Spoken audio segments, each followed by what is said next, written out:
Hello बच्चों, कैसे हैं आप लोग। क्लास 7 बिहार बोर्ड गणित की नई पुस्तक है जिसमें प्रश्नावली है 7.2। हमें इसमें टोटल 11 सवाल हल करने हैं। देखिए, ये जो चैप्टर हमारा है 7.2, ये प्रॉफिट एंड लॉस यानी लाभ और हानि पर आधारित है। तो उसके सवाल दिए गए हैं। इसके महत्वपूर्ण बिंदु हम पहले समझ लेते हैं। देखिए, क्रय मूल्य क्या होता है, ठीक, और विक्रय मूल्य क्या होता है। क्रय मूल्य उसे बोला जाता है जब वस्तु खरीदा जाता है। जिस मूल्य पर वस्तु खरीदना वो क्रय मूल्य हो गया। इसे शॉर्ट में कॉस्ट प्राइस यानी सीपी बोलते हैं। विक्रय मूल्य किसे बोलते हैं, जब कोई वस्तु खरीदते हैं और जिस प्राइस पर उस वस्तु को बेचते हैं, ठीक, तो उसे बोलते हैं सेलिंग प्राइस। ये तो समझ में आ गया। देखिए यहाँ पे अब हम समझेंगे लाभ और हानि।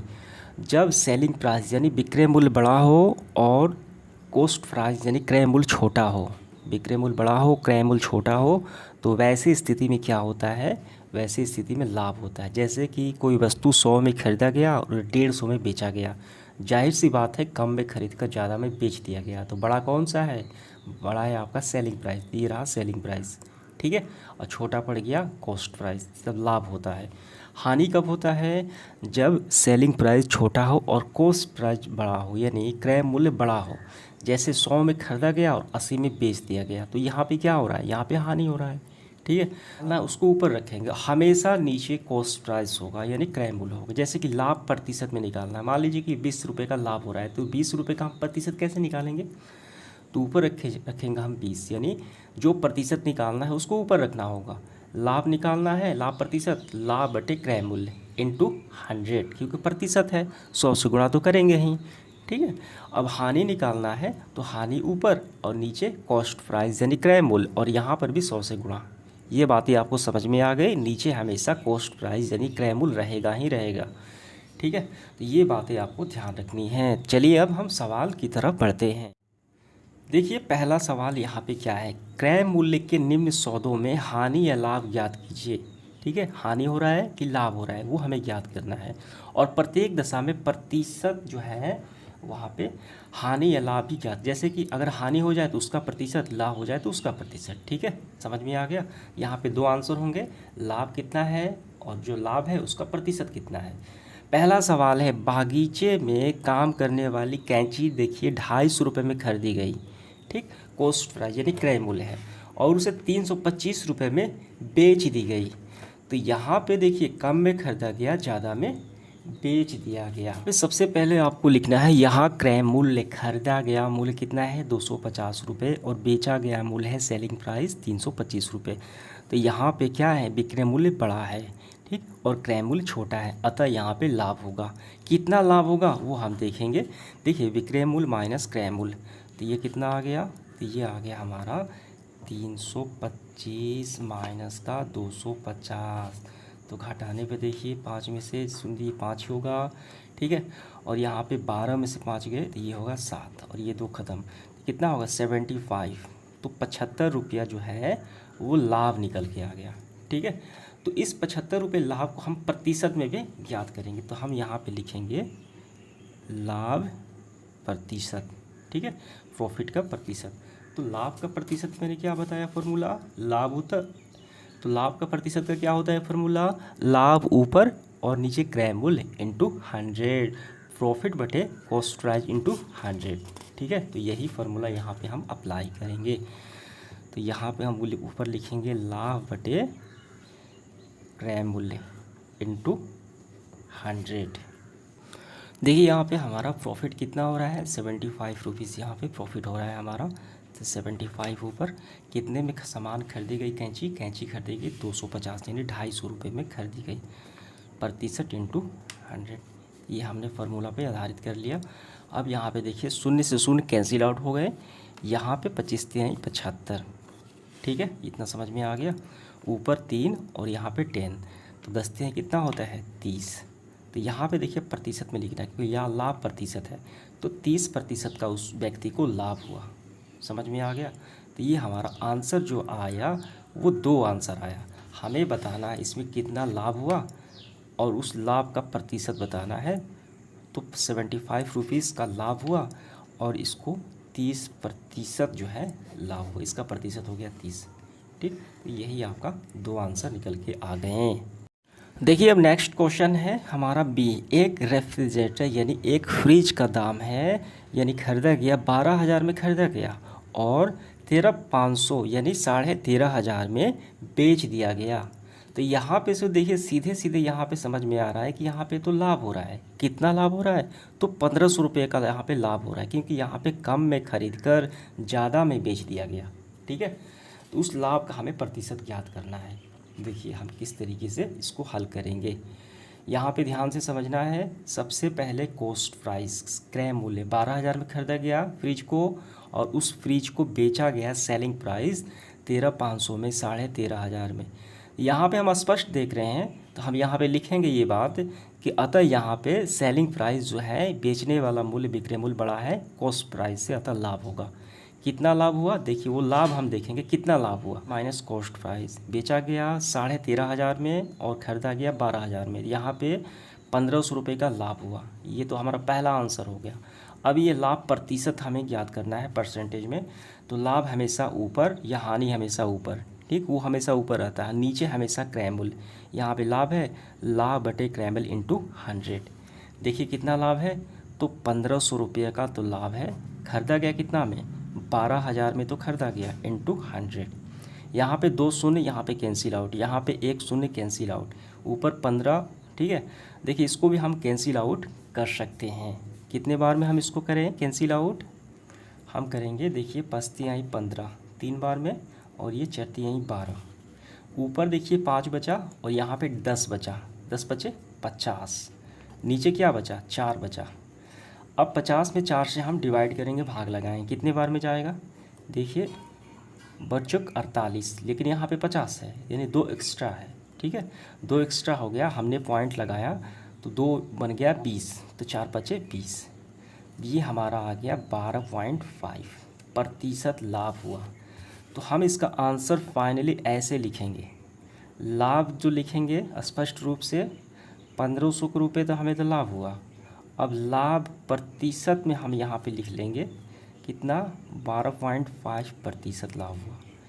ये हमारा आंसर निकल के आ गया फाइनली। देखिए अब नेक्स्ट पार्ट हमारा है तीसरा। एक अलमारी 2,500 में खरीदी गई और 3,000 रुपये में बेची गई। तो यहाँ पे हम देख रहे हैं कि खरीदी गई तो कम में और बेची गई ज़्यादा में। तो यहाँ पे लाभ प्राप्त हुआ 500 रुपये का। तो ये जो 500 रुपये का लाभ प्राप्त हुआ, हमें इसको प्रतिशत में ज्ञात करना है। ठीक, तो चलिए हम इसको हल करते हैं। देखिए सबसे पहले हम क्या करेंगे, जो क्रय मूल्य दिया गया है कॉस्ट प्राइस उसको लिखेंगे और जो विक्रय मूल्य है उसको लिखेंगे। क्रय मूल्य है 2,500 और सेलिंग प्राइस है, विक्रय मूल्य है 3,000 रुपये। ठीक, अतः जो है यहाँ पे विक्रय मूल्य बड़ी है क्रय मूल्य से। ठीक है, एसपी जो है बड़ा है सेलिंग प्राइस कॉस्ट प्राइस से, अतः लाभ प्राप्त हुआ। ठीक, तो लाभ कितना प्राप्त हुआ वो हम निकालेंगे। देखिए विक्रय मूल्य कितना है? 3,000 रुपये है। क्रय मूल्य कितना है? 2,500 रुपये है। तो यहाँ पे 500 रुपये का लाभ प्राप्त हुआ। ये जो 500 रुपये का लाभ प्राप्त हुआ, हमें इसको प्रतिशत में ज्ञात करना है। तो हम यहाँ पे लिखेंगे लाभ प्रतिशत। फार्मूला हमने क्या पढ़ा? फार्मूला हमने पढ़ा जो निकाला जाए, लाभ निकाला जाए तो उसको हम ऊपर रखेंगे, नीचे हमेशा क्रय मूल्य और इंटू 100। तो यहाँ पे फार्मूला हम लिखते हैं लाभ बराबर, यहाँ पे हो गया हमारा कॉस्ट प्राइस यानी क्रय मूल्य इंटू 100। देखिए लाभ कितना है? 500 रुपये है। हम और खरीदी गई कितने में? वस्तु खरीदी गई 2,500 में, यहाँ पे 100। यहाँ पे देखिए, यहाँ पे शून्य से शून्य ये दोनों कैंसिल आउट हो गए। अब यहाँ पे देखिए 25 25 और यहाँ पे 20 5 100 20, तो यह प्रतिशत आ गया 20%। ठीक है, और ये लाभ हुआ 500 रुपये का। तो हमारा फाइनली आंसर निकल के आया। हम ऐसे लिखेंगे, देखिए हम लिखेंगे लाभ बराबर 500 रुपये और लाभ प्रतिशत ये जो है ये आपका 20%, 20%। ठीक है, तो उम्मीद करता हूँ ये आपको समझ में आ गया होगा। देखिए अब इसके बाद नेक्स्ट पार्ट है इसका डी नंबर। एक स्कर्ट जो है 250 रुपये में खरीदी गई, 250 रुपये में खरीदी गई और 150 रुपये में बेच दी गई। तो यहाँ पे हम देख रहे हैं स्पष्ट तौर पे खरीदी गई तो ज़्यादा में और बेची गई कम में, यानी हानि हो रहा है। कितने रुपए का? 100 रुपये का हानि हुआ। तो पहला तो आंसर हो गया हमारा हानि बराबर 100 रुपये, और वो हानि जो 100 रुपये हुआ वो कितना प्रतिशत में हुआ वो भी हमें याद करना है। तो चलिए हम इसको हल करते हैं। तो देखिए सबसे पहले हम इसको नोट डाउन करेंगे। क्रय मूल्य CP कितना है 250 रुपये, विक्रय मूल्य SP कितना है 150 रुपया। यहाँ पे हानि कितना हुआ SP, देखिए यहाँ पे हानि हुई, कैसे हानि हुई, क्योंकि यहाँ पे विक्रय मूल्य छोटा है क्रय मूल्य बड़ा है, यहाँ पे हम स्पष्ट देख रहे हैं। तो हानि कितना हुआ, तो हानि हम निकालेंगे क्रय मूल्य माइनस का विक्रय मूल्य, यानी 250 माइनस 150 कितना हुआ 100 रुपये। अब ये हानि प्रतिशत में निकालेंगे तो वही फार्मूला होगा, जो निकालना हो उसको ऊपर और नीचे हमेशा क्रय मूल्य यानी CP हो गया और इंटू 100। हानि तो हुआ हमारा 100 और जो क्रय मूल्य था वस्तु को खरीदा गया 250 रुपये में, ठीक है, और यहाँ पे इंटू का 100। यहाँ पे देखिए 100 शून्य से शून्य हमने कैंसिल आउट कर दिया, 25 चौक कितना होता है 100 होता है, ये कितना बचा 4 और 10 यानी 40, ये हो गया 40%। 40% क्या है, ये हानि है, तो हम लिखेंगे ऐसे हानि बराबर, पहले हानि कितने रुपए में 100 रुपये की हानि हुई, अब हम यहाँ पे लिखेंगे हानि बराबर प्रतिशत, परसेंटेज में कितना हुआ 40%। ये दोनों ही हमारा आंसर निकल के आ गया, ठीक है। देखिए नेक्स्ट पार्ट हम देखेंगे इसका दूसरा सवाल। यहाँ हमें 4 सवाल दिए हैं। क्या है, दिए गए प्रत्येक अनुपात के दोनों पदों को प्रतिशत में बदलना है, हमें इनको प्रतिशत परसेंटेज में तब्दील करना है। पहला है 3:1, 3:1, ठीक है। देखिए पहले इसके कॉन्सेप्ट आप पहले इसको समझ लीजिए। देखिए रेशियो क्या होता है, जैसे कि पहला जो सवाल है 3:1, यानी ये क्या है, मान लेते हैं ये पूरी एक चॉकलेट है, ठीक है, ये चॉकलेट है और इसको 2 भागों में बांटना है, यानी 2 आदमी को अलग अलग देना है। यहाँ पे पहले आदमी को देना है 3 भाग और दूसरे आदमी को देना है 1 भाग, यानी यहाँ पे पहले राम और दूसरा श्याम। राम को मिले ये 3 पार्ट, 2 और ये 3 पार्ट, ये 3 पार्ट जो है हम इसको रेट से कर लेते हैं। ये जो 3 भाग मिले ये मिले राम को, और ये जो 1 भाग मिला ये मिला श्याम को। तो टोटल कितने पार्ट हो गए 1 2 3 4, तो इस 4 पार्ट का एक बना है चॉकलेट, ये पूरा है, इस चॉकलेट में 4 भाग है और इस 4 भाग में से पहले का 3 भाग राम को मिला और आखिरी का 1 भाग श्याम को मिला, ठीक है। तो राम को कितना मिला, इस 4 में से राम को कितना मिला, ठीक, और इस 4 में से श्याम को कितना मिला, तो राम को कितना मिला, राम को मिला, ये तो पूरा तो 4 है, 3/4 यही तो मिला, जैसे कि तो राम को तो यही तो मिला 1 2 3 4, टोटल तो 4 है, और ठीक, और श्याम को कितना मिला 1 2 3 4, टोटल तो 4 है, इस 4 में से श्याम को 1 पार्ट मिला, यानी और श्याम को इस पूरे 4 का 1 पार्ट मिला, ठीक। तो इसको हम प्रतिशत में ज्ञात कर लेंगे, समझ में आ गया। तो सबसे पहले हमें क्या करना है कि सम ऑफ रेशियो यानी इस अनुपातों का योग कर लेना है, ये कितने टोटल हो गए 3:1, यानी टोटल 4 हो गए। देखिए सबसे पहले हम काम करेंगे अनुपातों का योग, सम ऑफ रेशियो इक्वल 4। अब पहले पार्ट में हम क्या करेंगे, देखिए पहले भाग में हम लिखेंगे 1 में हम क्या करेंगे, टोटल कितना है 3 और 1 4, यहाँ पे 4 है, तो पहले व्यक्ति राम को मिला 3/4, यही तो मिला, इंटू 100, इसका प्रतिशत ज्ञात कर लेंगे, ये हो गया 25 3 75, 75 आ गया पहले भाग का। दूसरे पार्ट का देखिए कितना आया, श्याम को कितना मिला 1 मिला, टोटल कितना है 4 है, इसका भी हम प्रतिशत निकाल लेंगे, ये हो गया 25 चौक 100, यानी 25%। ये दोनों पार्ट में हमारा आंसर निकल के आ गया। ऐसे ही हमें सभी को हल करना है, पहले इन दोनों अनुपातों को जोड़ लेना है और बारी बारी से इसका परसेंटेज हमें निकाल लेना है, ठीक है, समझ में आ गया। देखिए नेक्स्ट पार्ट हमारा है दूसरा 2:3:5। यहाँ पे देखिए सबसे पहले हमें क्या करना है, अनुपातों का योग कर लेना है, ठीक है, अनुपातों का योग यानी सम ऑफ रेशियो कितना आ गया 5 3 8 2 10, हमारा 10 आ गया। अब इन 10 तो टोटल हो गया, इन 10 में से पहले को मिला 2:10, दूसरे को मिला 3:10 और तीसरे को मिला 5:10, यही तो मिला, यानी हम इसको बटे में कर लेंगे। और वैसे भी जब आगे रहता है वो तो ऊपर चला जाता है, ठीक है, हमने अनुपात का कई दफ़ा देखा है। तो पहले भाग में हम क्या लिखेंगे, पहले भाग में हम लिखेंगे देखिए 2/10 इंटू 100, 100 से मल्टीप्लाई, क्योंकि ये प्रतिशत है, 10 बार में कैंसिल आउट हुआ, 10 दूनी 20%, ठीक है। दूसरे भाग में देखिए 3 मिला, 3 जो मिला कितने से, 10 में से, 10 में से 3 मिला किसी व्यक्ति को, और इसको भी प्रतिशत में, ठीक है, 00, ये कैंसिल आउट हुआ, ये कितना आ गया 30%, 10 या 30%। तीसरे भाग में 5 मिला, ठीक है, टोटल कितना है, टोटल आपका है 10, यहाँ पे 100, ठीक है, 10 दहिया 100, 10 बच्चे 50%। तो फाइनली हमारा आंसर निकल के आ गया 20%, 30% और 50%, ठीक है, समझ में आ गया, अलग अलग प्रतिशत हो गया। तो इसी तरीके से अनुपातों का परसेंटेज निकालते हैं। अब इसके बाद सी देखिए 1:4, तो सी को भी हम ऐसे ही हल करेंगे। क्या है 1:4, तो पहले हम क्या करेंगे, हम लिखेंगे अनुपातों का योग, सम ऑफ रेशियो, कितना आ गया 5 आ गया। तो पहले भाग में कितना है 1:5, ठीक है, टोटल तो 5 है, जैसे हमने वैसे ही हल किया जैसे कि पहला, तो वैसे ही करना है जैसे कि पहले और दूसरे सवाल में हमने किया। पहले भाग में 1:5 हो गया, ठीक है, नीचे टोटल और इंटू यहाँ पे 100, 20/25 100, 20 इंटू 1 यानी 20% यहाँ पे आ गया। अब इसके बाद देखिए दूसरा पार्ट, ये 4 है, ये 4 टोटल कितना है 5 है, यहाँ पे 100, 20/25 100, 20 चौक 80%, ये हमारा 2 आंसर निकल के आ गया, 20% और 80%, ठीक है। अब इसके बाद देखिए डी नंबर 1:2:5। सबसे पहले क्या करेंगे, अनुपातों का योग कर लेंगे, 5 और 2 7 और 1 8 हो गए।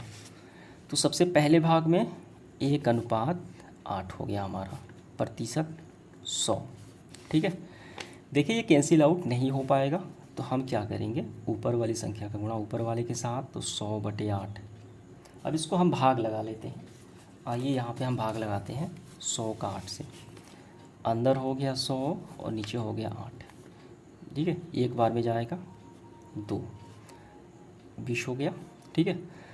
तो ये हमारा जाएगा 8 दूनी 16, यहाँ पे 4 पॉइंट लगाएंगे, 40, 8×5 = 40, यानी 12.5 हमारा आ गया, इसका आ गया 12.5%।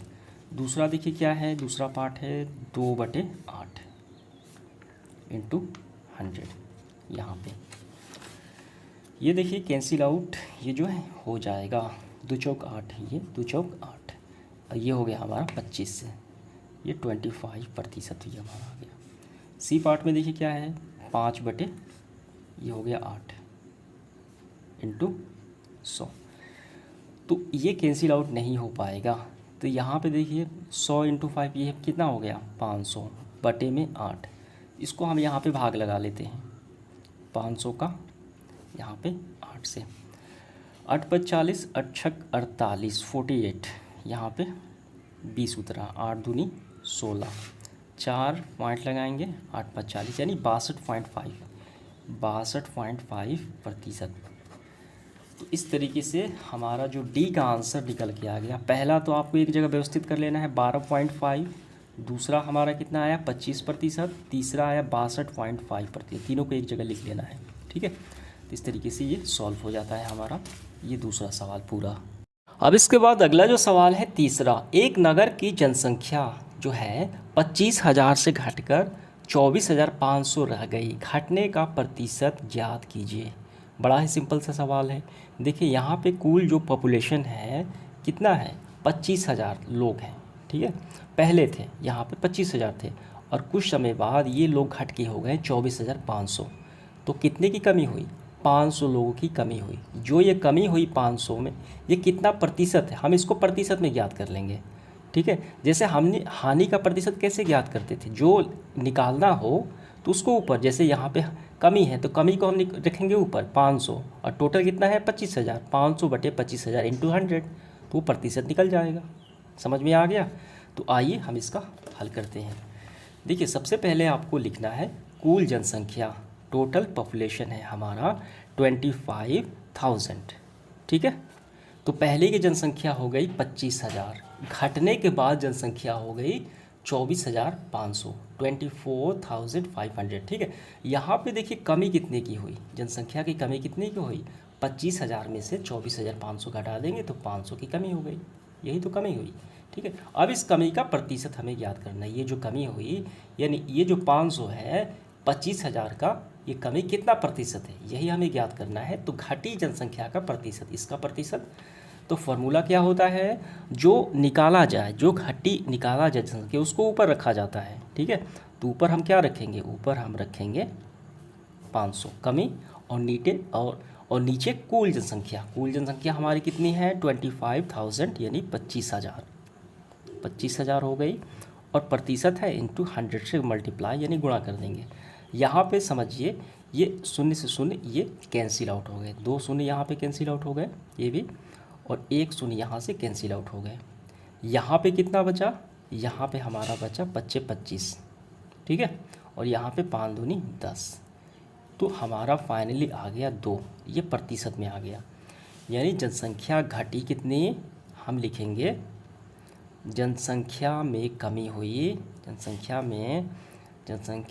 कमी यहाँ पे हम लिखेंगे 2%, ठीक है, 2% की कमी हो गई। तो यही हमारा फाइनली आंसर निकल के आ गया। देखिए अगला प्रश्न हमारा चौथा है, अरुण ने एक कार 3,50,000 रुपये में खरीदी, अगले वर्ष उसका मूल्य बढ़कर 3,70,000 रुपया हो गया, कार के मूल्य की प्रतिशत वृद्धि ज्ञात कीजिए। देखिए यहाँ पे दो जो सूचनाएं दी गई हैं, पहले उसका प्रारंभिक मूल्य था कार का 3,50,000 रुपया, और 1 साल बढ़ के हो गया, 1 साल के बाद 3,70,000 रुपया। तो कितने रुपए की बढ़ोतरी हुई, 20,000 रुपये की बढ़ोतरी हुई। तो यही 20,000 रुपये कितने प्रतिशत जो बढ़ा वही हमें बता देना है, ठीक है, यही इसका कॉन्सेप्ट हो गया। हमें इस तरीके से लिखना है। देखिए सबसे पहले हम लिखेंगे कार का प्रारंभिक मूल्य कितना है 3,50,000 रुपये, कार के मूल्य में बढ़ोतरी 1 साल बाद कितनी हो गई 3,70,000 रुपये। अब कितने की बढ़ोतरी हुई हम इसको घटा के निकाल लेंगे, कार की बढ़ी हुई मूल्य 3,70,000 माइनस 3,50,000 यानी 20,000। अब ये 20,000 का प्रतिशत हमें ज्ञात कर लेना है, ठीक है। तो यहाँ पे हम लिखेंगे बढ़ी हुई मूल्य का प्रतिशत। तो जो हमें ज्ञात करना है, जो बढ़ा हुआ मूल्य है उसको हम ऊपर लिखते हैं, बढ़ोतरी को ऊपर, तो 20,000 तो ऊपर आ जाएगा, ठीक है। नीचे क्या होगा, प्रारंभिक मूल्य जो पहले का मूल्य है क्या है 3,50,000, ठीक है, और यहाँ पे 100 से मल्टीप्लाई गुणा कर देंगे। यहाँ पे देखिए 3 जीरो से 3 जीरो कैंसिल आउट, यहाँ पे 1 जीरो से ये भी कैंसिल आउट, यहाँ पे कितना बचा, तो देखिए यहाँ पे ऊपर बचा 20 और नीचे बचा 35, देखिए ये भी कैंसिल आउट होगा, 4 पच्चे 20, ठीक है, और ये 7 पच्चे 35। तो ऊपर हमारा बचा 4 और यहाँ पे 10, 10 चौक 40, नीचे कितना बचा 7 बचा, ठीक। तो इस 40 में 7 से हम भाग लगाएंगे, देखिए कितने बार में कैंसिल में हम 7 से भाग लगाएंगे, 40 अंदर 7 बाहर, देखिए ये 5 बार में जाएगा, 6 बार में 42 हो जाएगा, 5 बार में जाएगा 7 पच्चे 35, ये 5 उतरा। अब देखिए पॉइंट में जाएगा तो पॉइंट को हम नहीं लेंगे, तो यहाँ पे समझिए 7 जो क्या है ये 7 नीचे है, तो 7 को हम नीचे रखेंगे, यानी यहाँ पे मिश्रित भिन्न के रूप में भी लिख सकते हैं। यहाँ पर देखिए 40/7 को भी आप आंसर में लिख सकते हैं, फिर भी हम यहाँ पे मिश्रित भिन्न के रूप में लिखते हैं। 7 हमेशा नीचे, तो 7 को नीचे कर दिए, ठीक है। शेषफल हमेशा ऊपर, शेषफल कितना है 5 है, ये ऊपर, और ये रहा जो है यहाँ पे, ठीक है। 7 पच्चे 35, 35 और 5 40/7, ये हमारा आंसर निकल के आ गया प्रतिशत में, ठीक है। तो इतने प्रतिशत मूल्य की बढ़ोतरी हुई है जो 20,000 है, समझ में आ गया, यही आपका आंसर हो गया। देखिए अगला जो सवाल है 5वां, मैंने एक टीवी 10,000 में खरीदकर 20% लाभ पर बेच दिया, मुझे बेचने पर कितना धन प्राप्त हुआ, समझ में आ गया। तो सबसे पहले देखिए आपने कितने में खरीदा, मैंने खरीदा 10,000 में और उसको 20% लाभ में बेच दिया, ठीक है। तो ये तो हमें नहीं मालूम है कि कितने रुपए में बेच दिया, बस यहाँ पे 20% लाभ पर बेच दिया। तो हमें यहाँ पे क्या कहते हैं, मुझे बेचने पर कितना धन प्राप्त हुआ, यानी हमें यहाँ पे विक्रय मूल्य ज्ञात करना है। ठीक है, एसपी ज्ञात करना है। ठीक है, सेलिंग प्राइस। तो सबसे पहले हम ऐसे लिखेंगे, क्रय मूल्य कितना है आपका, आपने खरीदा उसको 10,000 में, 10,000 में खरीद कर लाभ यानी 20% लाभ पर आपने बेच दिया। ये जो 20% है ये कितना रुपया है, ये पहले हम ज्ञात कर देंगे। इसको प्रतिशत को हम इसको रुपए में बदल लेते हैं। देखिए 20%, प्रतिशत का मतलब होता है 100, 20/100। ठीक है, और देखिए ये मूल्य ज्ञात करने के लिए हमें क्रय मूल्य से इसको मल्टीप्लाई करना होगा, गुणा करना होगा, तभी हम इसको देख पाएंगे। ठीक, यहाँ पे कितना है, हमारा है कॉस्ट प्राइस 10,000। ठीक है, यहाँ पे 0 से 0 कैंसिल आउट हो गए, तो ऊपर कितना बचा, ऊपर हमारा बचा 100, यहाँ पे 20। ठीक है, तो ये हमारा कितना हो गया, ये हमारा हो गया 2 1 3 3 सुनिए नहीं 2,000 रुपये। ठीक है, 2,000 रुपये इसको बेचने पर मुझे प्राप्त हुए। तो टोटल मैंने कितने को इसको बेचा, यानी 10,000 में लिया और 2,000 मुझे लाभ प्राप्त हुआ है। मैंने इसका मतलब मैंने दोनों को जोड़ दिया जाए, 10,000 प्लस 2,000 12,000, मैंने 12,000 में बेचा, तभी तो मुझे 2,000 का लाभ प्राप्त हुआ।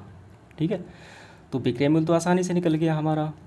तो विक्रय मूल्य हम लिखेंगे, विक्रय मूल्य बराबर क्रय मूल्य प्लस लाभ। क्रय मूल्य है आपका 10,000, इस लैंग्वेज में हम लिखेंगे, और ये हो गया आपका 2,000 यानी 12,000 रुपये। ठीक है, तो यहाँ पे एक लाइन आपको ये भी लिख सकते हैं कि मुझे 12,000 रुपये धन प्राप्त हुए। ठीक है, ये लाइन आपको लिख लेना है, मुझे 12,000 रुपये धन प्राप्त हुए। समझ में आ गया। देखिए अगला सवाल है 6, जूही एक वॉशिंग मशीन 13,500 में बेचने पर, यानी इतने रुपए में बेचने पर 20% की हानि उठाती है। उसने वो वॉशिंग मशीन कितने में खरीदी थी। यहाँ पे एक बात तो आपको समझ लेना है, तो इतना में उसने बेचा। ठीक है, यानी इसका मतलब उसने ज़्यादा पे ख़रीदा होगा, ज़्यादा पे ख़रीदा होगा, तभी तो उसने इतना पे लॉस करके इतना पे बेचा, तो उसको 20% की हानि हुई। ठीक है, यानी उसका क्रय मूल्य 13,500 से तो ज़्यादा ही होगा। ठीक है, तभी तो उसको हानि हुई 20%। समझ में आ गया। तो सबसे पहले जो मान दिए गए हैं हमें इसमें क्या ज्ञात करना है, उसने वो वॉशिंग मशीन कितने में खरीदी, यानी क्रय मूल्य ज्ञात करना है।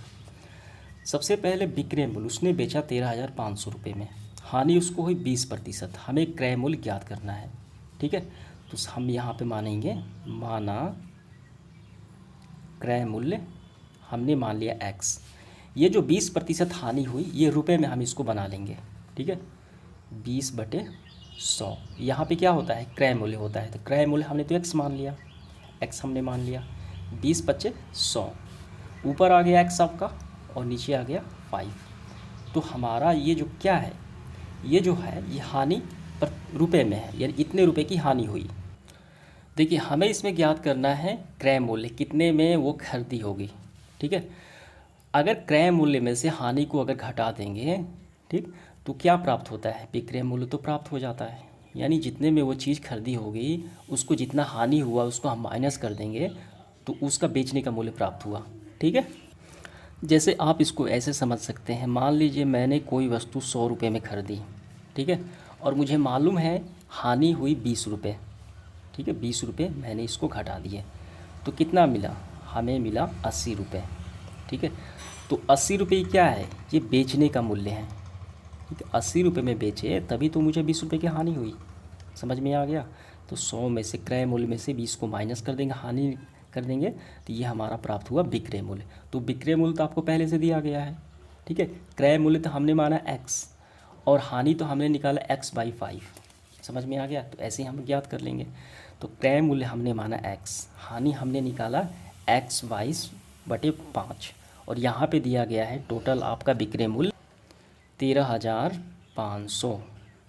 ठीक है, यहाँ पे देखिए हम इसका एलसीएम लेते हैं, ये हो गया 5, कितने बार में 5x, एक बार में x, ये हमारा 13,500। 5x में से x घटे, ये हो गया 4x बटे, ये हो गया हमारा 5 बराबर 13,500। ठीक है, यहाँ पे समझिए बटे वाली संख्या उस तरफ जाएगी तो ये गुणा में हो जाएगी। यहाँ पे हो गया 4x, यहाँ पे 13,500 × 5। ठीक है, और x का वैल्यू हम निकालेंगे, ये गुणा में है तो इस तरफ बटे में आ जाएगा, तो 13,500 500 इंटू 5/4। ठीक, तो 13,500 जो है ये 4 से डिवाइड होगा, कितने बार में जाएगा, ये आएगा आपका 3375। अब यहाँ पे देखिए 3375 का गुणा हम करेंगे 5 के साथ, कितना आ जाएगा हमारा 16,875 रुपये। तो ये क्या प्राप्त हुआ, क्रय मूल्य प्राप्त हुआ। देखिए विक्रय मूल्य तो कितना था, विक्रय मूल्य है 13,500 और ख़रीदा गया था कितना, 16,875। ठीक है, तभी तो 20% की हानि हुई। तो यही आपका आंसर निकल के आ गया फाइनली। ठीक, क्रय मूल्य। देखिए इसके बाद प्रश्न क्रमांक 7, चाक पाउडर में कैल्शियम, कार्बन तथा ऑक्सीजन का अनुपात है 10:3:12 होता है। इसमें कार्बन की प्रतिशत मात्रा हमें ज्ञात करना है। देखिए जो हमने सवाल बनाया है दूसरा बिल्कुल ऐसा ही है। ठीक है, सबसे पहले क्या करना है, जो दिया गया ये रेशियो है इसको हम जोड़ लेंगे। इसको जोड़ने के बाद हमसे पूछा जा रहा है कार्बन का, बस कार्बन को ऊपर रखेंगे और टोटल को नीचे, यानी जो इसका जोड़ा यानी इसका जोड़ और 100 से मल्टीप्लाई कर देंगे क्योंकि हमें इसका प्रतिशत ज्ञात करना है। तो सबसे पहले आपको इस प्रकार लिखना है, कैल्शियम, कार्बन, ऑक्सीजन 10, 3 और 12 अनुपातों का योग हमने ज्ञात किया 25। हमसे इसमें पूछा जा रहा है कार्बन का प्रतिशत मात्रा, तो यहाँ पे हम लिखेंगे कार्बन। ठीक है, प्रतिशत, तो जो निकालना हो उसका ऊपर 3 बटे में टोटल, यहाँ पे प्रतिशत निकालना है 100 से मल्टीप्लाई, 25 100 12, यानी 12% हमारा आंसर निकल के आ गया, कार्बन की मात्रा हो गई। ठीक है, देखिए इसका नेक्स्ट पार्ट है दूसरा, चाक की एक छड़ी में यदि कार्बन की मात्रा है 3 ग्राम तब उसका कुल भार कितना होगा। तो ये सवाल हमसे क्या पूछ रहा है, देखिए इसका कॉन्सेप्ट पहले आप समझिए। ये क्या है, एक चाक की छड़ी है। ठीक, और इसका देखिए इसमें कार्बन की मात्रा कितना है, 3 ग्राम है। इस पूरे चाक की छड़ी में कार्बन की मात्रा है 3 ग्राम, तो हमें इसका भार बताना है, वेट बताना है। ठीक है, तो देखिए इसको निकालना बेहद आसान है। इसके पहले वाले सवाल में हमने जो हल किया, इसका अनुपात हमने कितना ज्ञात किया, 12%। तो हम इसका भार मान लेते हैं x का 12% कितना है, 3 ग्राम है, बस रिलेशन बन गया। तो सबसे पहले आपको क्या लिखना है, सबसे पहले आपको लिखना है माना कार्बन की कुल भार बराबर x ग्राम है। समझ में आ गया, x ग्राम हम लिखेंगे। तब देखिए हम ऐसे इसको बनाएंगे, तब हम लिखेंगे x का 12% कितना है, 3 ग्राम है। अब यहीं इस रिलेशन से हम इसका x का वैल्यू फाइंड आउट कर लेंगे, यानी भार प्राप्त कर लेंगे। ठीक है, तो x 12% मतलब 12/100 बराबर है 3। अब ये देखिए ये संख्या भाग में, भाग का पक्षांतर होता है गुणा में। तो x यहाँ पे कितना हुआ, यहाँ पे बचा, अगर 100 उधर चला गया, यहाँ पे बचा x और 12, यानी 12x यहाँ पे बचा, और यहाँ पे 100 × 3, 12x यहाँ पे हो गया 300। x का वैल्यू हम ज्ञात करेंगे, गुणा में है, गुणा का पक्षांतर भाग में, 300/12। ठीक है, देखिए 100 से 3 बार में। ठीक है, और ये 4 से 3 12। अब यहाँ पे 4 से देखिए ये भी हो जाएगा 100, 25 बार में, 25 100 100, ये हो गया 25। ठीक, ये हमारा भार निकल के आ गया 25 ग्राम चौक में है। ठीक है, टोटल कार्बन। देखिए अगला सवाल है 8वां, अमीना एक पुस्तक 275 में खरीद कर 275 रुपये में खरीद लिया और उसे 15% हानि पर बेच दिया, यानी उसको लॉस हुआ 15%। ठीक है, तो पुस्तक का विक्रय मूल्य ज्ञात कीजिए, यानी जो बेचा गया है इससे तो कम ही तो होगा, तभी तो उसको हानि हुआ कितना, 15%। सबसे पहले क्रय मूल्य दिया गया है, हानि दिया गया है 15%, हमें ज्ञात करना है विक्रय मूल्य। तो मान जो दिए गए हैं पहले इसको हम लोग लिख लेंगे। दिया गया मान क्रय मूल्य 275 रुपये, हानि हुई 15%, विक्रय मूल्य ज्ञात करना है। ये जो 15% हानि हुई ये हम रुपए में ज्ञात कर लेंगे, आखिर उससे कितने रुपए की हानि हुई। ठीक है, तो देखिए 15%, तो ये हो गया, प्रतिशत का मतलब 100, 15/100, और ये होगा 275, यानी क्रय मूल्य से गुणा करके निकाल लेंगे।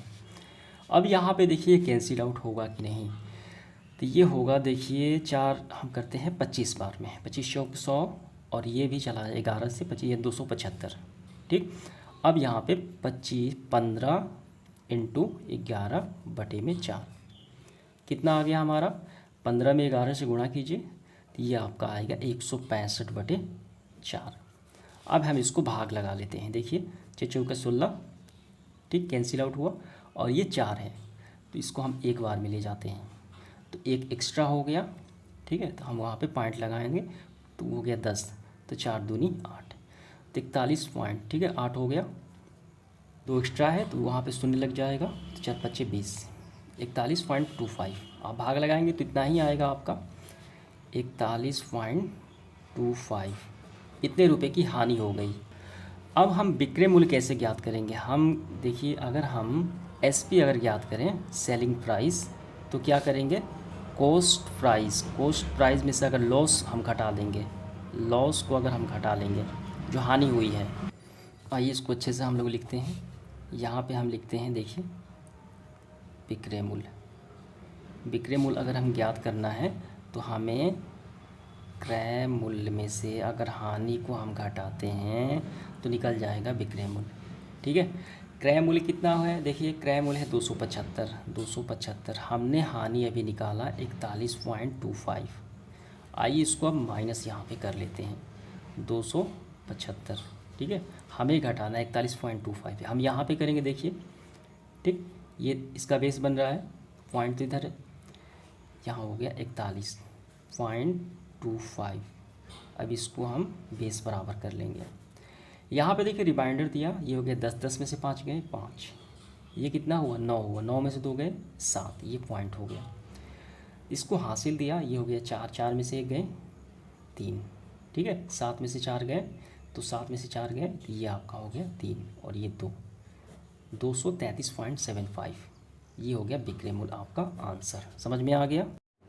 आइए अब हम देखते हैं प्रश्न क्रमांक 9। प्रत्येक दशा में 3 वर्ष बाद कितना मिश्रधन देय होगा? मूलधन है 1200, दर है 12% वार्षिक, ठीक। हमें मिश्रधन ज्ञात करना है, तो मिश्रधन ज्ञात करने के लिए सबसे पहले हमें चाहिए SI यानी सिंपल इंटरेस्ट यानी साधारण ब्याज। हमें पहले साधारण ब्याज ज्ञात करना है, क्योंकि मिश्रधन का फॉर्मूला ही होता है मूलधन प्लस साधारण ब्याज, ठीक है।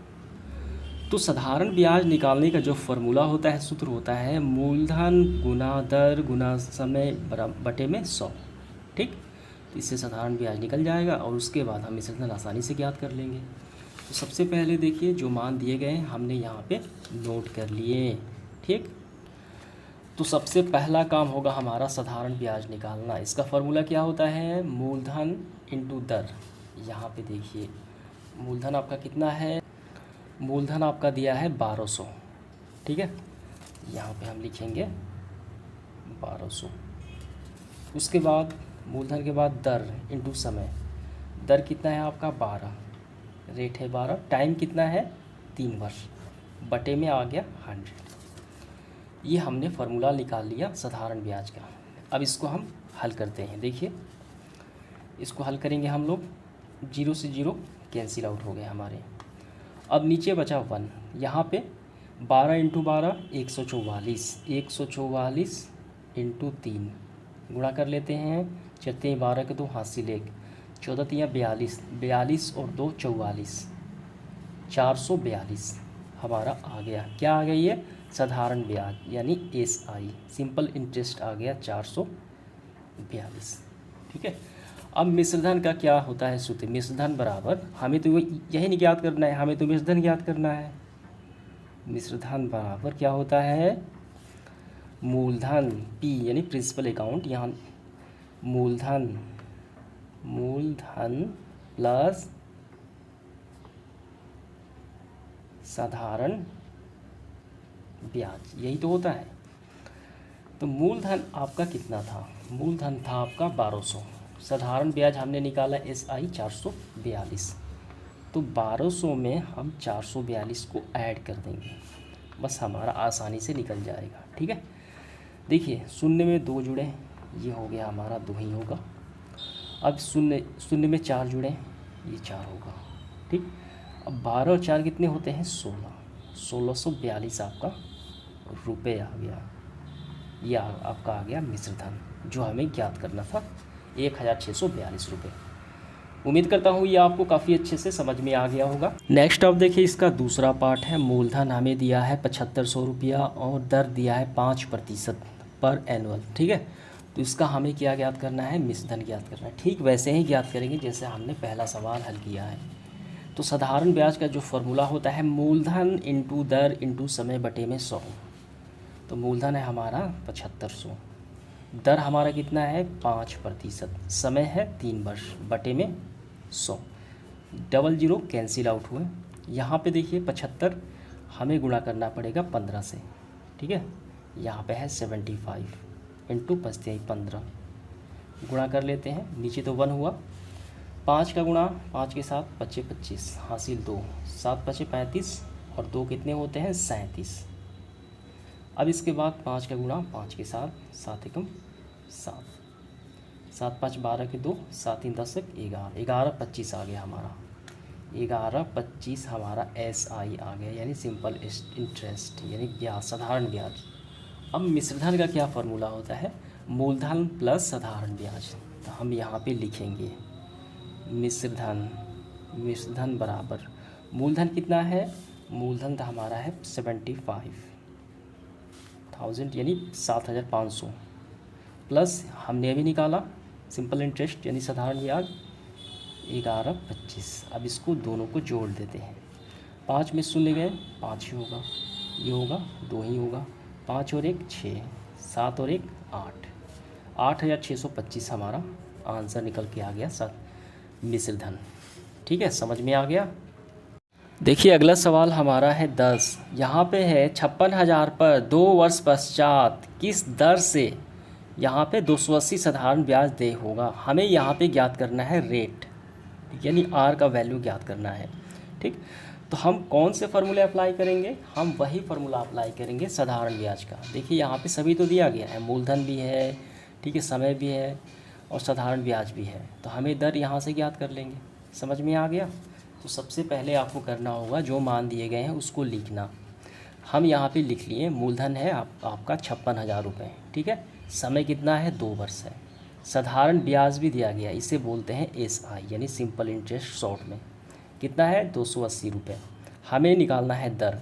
तो फार्मूला हमने क्या देखा, फार्मूला होता है हमारा SI यानी साधारण ब्याज का मूलधन गुना दर इंटू समय बटे 100। यही फार्मूला से हम 2 सवाल हल कर चुके हैं, यही तो है। ठीक है, यहाँ से देखिए यहाँ पे दर है तो हम इसको ही ज्ञात कर लेंगे।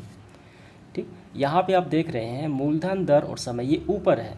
ठीक, तो हम इन दोनों को नीचे इस तरफ भेज देंगे। ये ऊपर है, ये दोनों मूलधन और समय नीचे आ जाएगा तो बच जाएगा दर, और ये जो नीचे है भाग में है तो हम उसको ऊपर भेज देंगे यानी गुणा में भेज देंगे सब इसके पास। ठीक है, यानी लेफ्ट हैंड साइड देखिए यहाँ पे 100 भाग में है, ठीक, ये नीचे है हम उसको ऊपर भेज दिए SI यानी साधारण ब्याज इंटू 100।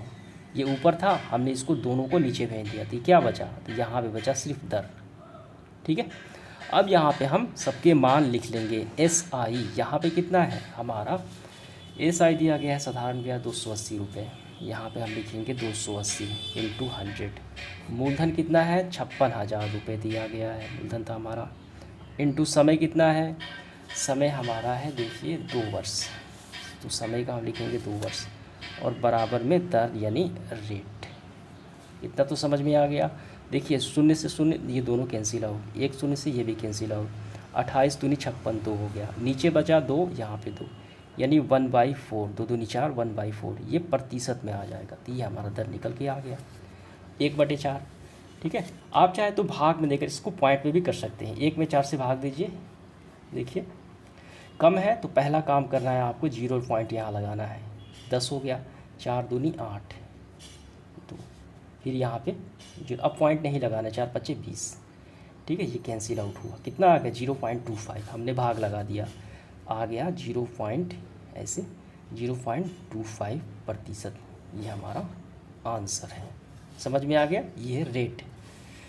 उम्मीद करता हूँ काफ़ी अच्छे से आपको ये। इसके बाद देखिए सेशन का आखिरी सवाल हमारा प्रश्न क्रमांक 11। काफ़ी आसान सवाल है। मीना ने 9% वार्षिक दर से, ठीक है, वार्षिक दर से 1 वर्ष पश्चात 45 यानी 45 रुपये ब्याज के रूप में दिए।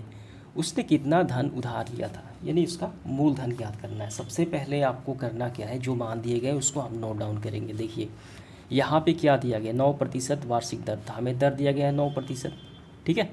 समय कितना है, 1 वर्ष हो गया। SI कितना, देखिए ब्याज भी है 45 रुपये। हमें ज्ञात करना है मूलधन, जो उसका मूलधन है, ठीक है। तो फार्मूला हमने क्या पढ़ा कई दफ़ा, यही तो फार्मूला हमने देखा, यही फार्मूला हम यहाँ पे, ठीक है, नोट डाउन करेंगे। साधारण ब्याज का मूलधन इंटू दर इंटू समय बटे 100। हमें ज्ञात करना है मूलधन, ये ऊपर है, इसके साथ जो ऊपर है उसको नीचे भेज देंगे, जो नीचे है उसको ऊपर भेज देंगे यहाँ पे, ठीक है, लेफ्ट हैंड साइड में। तो सबसे पहले हमें देखिए यहाँ पे क्या है, SI लिखते हैं। ये जो है भाग में है तो उस तरफ जाएगा तो ये ऊपर चला जाएगा गुणा में, ठीक है। हमें मूलधन तो ज्ञात करना है, इसको हम छोड़ देते हैं। दर और समय ये ऊपर है तो हम इसको नीचे भेज देते, इसके बटे में आ जाएगा दर गुना समय। तो यहाँ पे क्या बचा, यहाँ पे बचा सिर्फ मूलधन, हमारा बचा P, ठीक है। अब यहाँ पे देखिए SI, यहाँ पे सिंपल इंटरेस्ट कितना दिया गया है हमारा, ये है 45, सबका मान रखते हैं 45 × 100। दर है 9, दर तो 9 है। समय कितना है, समय है 1 वर्ष, दर है 9। यहाँ पे होगा दर और यहाँ पे 1, 9 और 1। हमें यहाँ पे लिखना है मूलधन, मूलधन हो गया P। तो आइए देखिए कैंसिल आउट होगा, 9 × 5 = 45।